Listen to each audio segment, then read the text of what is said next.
नमस्कार शेतकरी बांधवांनो, आजच्या व्हिडिओमध्ये आपण पीक विमा योजना आणि महाराष्ट्रातील हवामान 14 जुलै 2026 पर्यंतच्या सर्वात मोठे आणि ताजे अपडेट जाणून घेणार आहोत. ओके. आणि आजच्या व्हिडिओमध्ये नक्की आपण पाहणार काय आहोत त्या विषयावर सुद्धा आपण चर्चा करूयात. ओके. नक्की कोणकोणत्या आपण प्रश्नांची उत्तरे या व्हिडिओमध्ये पाहणार आहोत पीक विमा योजनेविषयी आणि महाराष्ट्रातील हवामानाविषयी. ओके. पीक विमा योजनेत कोणता नक्की मोठा बदल झालेला आहे, आता उपग्रह तंत्रज्ञानाद्वारे पडताळणी नक्की कशी होणार, महाराष्ट्रात पावसाची सध्या स्थिती काय आहे, ओके, आणि कोणत्या जिल्ह्यांमध्ये पाऊस पडणार, तसेच कोणत्या जिल्ह्यांमध्ये उघडीप राहणार, तसेच शेतकऱ्यांसाठी महत्त्वाच्या काही सूचना आलेल्या आहेत, त्या कोणत्या आहेत नक्की, या सर्व प्रश्नांची उत्तरे या व्हिडिओमध्ये तुम्हाला मिळणार मंडळींनो. त्यामुळे व्हिडिओ तुम्ही शेवटपर्यंत नक्की बघा. आता जी पहिली अपडेट आलेली आहे त्याबद्दल सांगायचं झालं तर महाराष्ट्र शासनाने पीक विमा योजनेच्या पडताळणी प्रक्रियेत आता मोठा बदल करण्याचा निर्णय घेतलेला आहे. आता पीक विमा दाव्यांची पडताळणी उपग्रह तंत्रज्ञान म्हणजेच की सॅटेलाईट इमेजरी, ओके, आणि रिमोट सेन्सिंगच्या माध्यमातून केले जाणार आहे. यामुळे विमा प्रक्रियेत अधिक पारदर्शकता आणि अचूकता येण्याची सुद्धा अपेक्षा आहे. ओके. आता हा बदल नक्की का करण्यात आला याविषयी जर सांगायचं झालं तर कृषी विभागाने हा निर्णय का घेतला, तर कारण की गेल्या काही वर्षात अस्तित्वात नसलेल्या किंवा बनावट बागांच्या नावावर कोट्यवधी रुपयांचे विमा दावे करण्यात आल्याचे निदर्शनास आलेले होते. आणि या प्रकरणांना, ओके, आणि या प्रकरणांकडे बघून आणि या प्रकारांना आळा घालण्यासाठी सरकारने आधुनिक उपग्रह तंत्रज्ञानाचा वापर करण्याचा आता निर्णय घेतलेला आहे. ओके. आता नवीन नियम नक्की काय असतील याबद्दलचे ते सुद्धा आपण बघूयात. ओके. आता पीक विमा घेताना काही नवीन नियम लागू करण्यात आलेले आहेत, म्हणजेच की डिजिटल पीक सर्वेक्षण करणे आवश्यक राहील. तसेच बागांचे जिओ टॅगिंग करणे अनिवार्य असेल. विमा अर्जात नमूद केलेल्या क्षेत्राची उपग्रह प्रतिमांशी तुलना केली जाईल. माहितीमध्ये विसंगती आढळल्यास संबंधित शेतकऱ्याला स्पष्टीकरण देण्याची संधीसुद्धा दिली जाईल. त्यानंतर कृषी अधिकारी आणि विमा कंपनीचे प्रतिनिधी प्रत्यक्ष पाहणीसुद्धा करतील. ओके.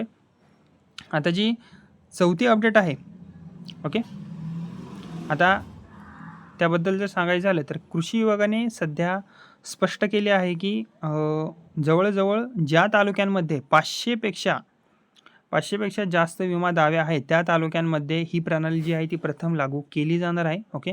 आणि ही थोडीशी चांगली बातमी म्हणता सुद्धा येईल. ओके. म्हणजेच की जिथे जास्त गरज आहे. ओके. म्हणून संबंधित शेतकऱ्यांनी वेळेत जिओ टॅगिंग पूर्ण करणे अत्यंत आवश्यक आहे. तसेच आता शेतकऱ्यांसाठी एक काही महत्त्वाच्या सूचनासुद्धा आहेत, त्या म्हणजेच की जर तुमच्या बागेचे मंडळींनो जिओ टॅगिंग झाले नसेल तर भविष्यात पीक विमा दावा नाकारला जाण्याची शक्यता निर्माण होऊ शकते. म्हणून तुम्ही काय करा, सर्वात पहिलं आवश्यक सर्व प्रक्रिया तुम्ही वेळेत करून घ्या. ओके. पीक विमा दाव्याविषयी आणि जिओ टॅगिंग करून घ्या तुमचं पूर्ण. ओके. तसेच आता महाराष्ट्रातील पावसाची सद्यस्थिती याबद्दल जर सांगायचं झालं तर आता आपण थोडंसं हवामानाबद्दल बोलूया की जुलै महिन्याचा अर्धा भाग आता संपलेला आहे. ओके. आणि हा जुलै भाग जो आहे महिन्याचा तो अर्धा भाग संपत आला असतानाही महाराष्ट्रातील अनेक जिल्ह्यांमध्ये आता अजूनही समाधानकारक पाऊस झालेला नाही आहे. राज्यात सध्या ब्रेक इन मान्सून म्हणजेच की पावसाची मोठी उघडीप आता सध्या सुरू आहे. यामुळे शेतकऱ्यांची चिंता थोडीशी वाढलेली आहे. ओके.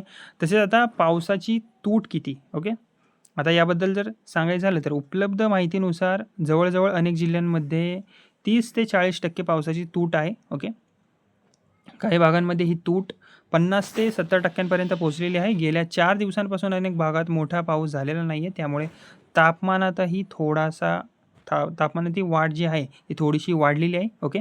तसेच आता हवामान विभागाचा अंदाज, ओके, आता हवामान विभागाचा अंदाज नक्की कसा आहे ते सुद्धा बघून घेऊयात. आता हवामान विभागाच्या माहितीनुसार एल निनोचा परिणामही हवामानावर जाणवत आहे. पुढील 5 दिवस मुसळधार पावसाची शक्यता जी आहे ती कमी आहे. मात्र 20 जुलैनंतर पुन्हा जोरदार पावसासाठी परिस्थिती अनुकूल होऊ शकते. ओके. असा अंदाज जो आहे तो व्यक्तसुद्धा करण्यात आलेला आहे. ओके. आता आज म्हणजेच की 14 जुलै आज पावसाची शक्यता असलेले जिल्हे त्याविषयी थोडंसं आपण बोलूया. ओके. आज हलक्या ते मध्यम पावसाची शक्यता असलेले जिल्हे कोणकोणते आहेत ते म्हणजेच की मुंबई, ठाणे, सिंधुदुर्ग, नाशिक, अहिल्यानगर, हिंगोली, नांदेड आणि रत्नागिरी. तर पालघर, रायगड, छत्रपती संभाजीनगर, जळगाव, धुळे, जालना आणि सांगली येथे विजांच्या कडकडाटासह हलक्या पावसाची शक्यता व्यक्त करण्यात आलेली आहे. ओके. आता ज्या जिल्ह्यांमध्ये पाऊस नाही, ओके, ज्या जिल्ह्यांमध्ये सध्या पाऊस नाही ते म्हणजेच की आज पुणे, सोलापूर, लातूर, धाराशिव, परभणी, बीड, अकोला, अमरावती, भंडारा, बुलढाणा, चंद्रपूर, गडचिरोली, गोंदिया, नागपूर, वर्धा, वाशिम आणि यवतमाळ या जिल्ह्यांमध्ये शुष्क हवामान राहण्याचा अंदाज आहे. म्हणजेच की पाऊस येणार नाही. ओके, असंच म्हणता येईल. ओके, आता राज्यात सध्या लातूर, बीड, परभणी, यवतमाळ आणि सोलापूर या जिल्ह्यांमध्ये सर्वाधिक पावसाची जी कमतरता आहे ती नोंदवली जात आहे. ओके, लातूर, बीड, परभणी, यवतमाळ आणि सोलापूर. आणि या भागातील शेतकऱ्यांची चिंता जी आहे ती आता अधिक वाढलेली आहे असंही म्हणता येईल. ओके, आता शेतकऱ्यांची सध्याची जी परिस्थिती आहे ती म्हणजेच की आता जुलै महिना पेरणी, उगवण आणि पिकांच्या वाढीसाठी अत्यंत महत्त्वाचा असतो जुलैचा महिना.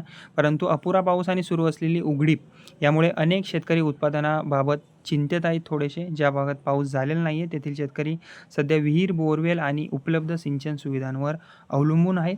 ओके, तसेच आता नवीन प्रणालीचा फायदा काय होणार आहे, ओके, याबद्दल जर सांगायचं झालं, ओके, तर उपग्रह आधारित पीक विमा पडताळणी प्रणालीमुळे कोणकोणत्या गोष्टी साध्य होतील त्या म्हणजेच की विमा दाव्यांची प्रक्रिया जी आहे ती अधिक वेगवान आता होईल. फसवणूक कमी होईल. पात्र शेतकऱ्यांना योग्य वेळी लवकरात लवकर लाभ मिळण्यास मदतसुद्धा होईल. संपूर्ण प्रक्रिया अधिक पारदर्शक होईल. ओके, आणि पुढील हवामान अंदाज नक्की कसा आहे ते सुद्धा जाणून घेऊया. आता पुढील काही दिवसांचा अंदाज जर आपण पाहिला तर कोकण आणि गोवा येथे 14 ते 16 जुलै दरम्यान विखुरलेल्या पावसाच्या सरी पडू शकतात. मध्य महाराष्ट्रात 14 ते 19 जुलै दरम्यान हलक्या ते मध्यम पावसाची शक्यता आहे. मराठवाड्यात 15 ते 19 जुलै दरम्यान काही ठिकाणी पाऊस होण्याचा अंदाज व्यक्त करण्यात आलेला आहे. ओके, तर मंडळींनो, पीक विमा पडताळणीसाठी उपग्रह तंत्रज्ञानाचा वापर सुरू आहे. डिजिटल पीक सर्वेक्षण आणि जिओ टॅगिंग अनिवार्य. 500पेक्षा जास्त दावे असलेल्या तालुक्यांपासून नवीन प्रणालीची सुरुवात होणार आहे. ओके, आणि राज्यात सध्या पावसाची मोठी उघडीप झालेली आहे. अनेक जिल्ह्यांमध्ये 30 ते 70% पावसाची तूट आहे. ओके, तसेच पुढील 5 दिवस जोरदार पावसाची जी शक्यता आहे ती कमीच आहे. ओके, आणि 20 जुलै नंतर पावसात सुधारणा होण्याची जी आहे ती शक्यता आहे. शेतकऱ्यांनी जिओ टॅगिंग आणि विमा प्रक्रियेतील सर्व अटी लवकरात लवकर पूर्ण करून घ्याव्यात हे सुद्धा मी तुम्हाला सांगेल. ओके, सध्या महाराष्ट्रातील शेतकरी दुहेरी आव्हानांचा सामना करत आहेत. एकीकडे पावसाची उघडीप आणि दुसरीकडे पीक विमा प्रक्रियेत झालेले नवीन बदल. मात्र शासनाने आणलेल्या उपग्रह आधारित पडताळणीमुळे आता भविष्यात पात्र शेतकऱ्यांना अधिक पारदर्शक आणि जलद आणि वेगाने पद्धतीने विमाचा जो लाभ आहे ती मिळण्याची अपेक्षा आहे. ओके, तर मंडळींनो, शेतकरी मंडळींनो, तुमच्या भागात पाऊस झाला आहे का आणि तुम्ही पीक विमा तसेच जिओ टॅगिंगची प्रक्रिया पूर्ण केलेली आहे का? तुमचे उत्तर आम्हाला या व्हिडिओच्या कमेंटमध्ये नक्की सांगा. आधी व्हिडिओला लाईक करा, सबस्क्राईब करा, त्याच्यानंतर तुम्ही कमेंट करा. ओके, आणि हा व्हिडिओ जर तुम्ही बघत असाल तर नक्की माझ्या चॅनलला सबस्क्राईब करा, कारण की या चॅनलवर मी रोज पीक विम्याविषयी ज्या रोज महाराष्ट्रामध्ये शेतीबद्दल, शेतकऱ्यांबद्दल, पीक विम्यांबद्दल, ओके, योजनाबद्दल अपडेट येतात त्या मी या चॅनलवर व्हिडिओ बनवून टाकतो. ओके, त्यामुळे सबस्क्राईब नक्की करा, त्याच्यानंतर तुम्ही लाईक करा आणि कमेंट, तुम्हाला काही सांगायचं असेल तर कमेंटसुद्धा करू शकता.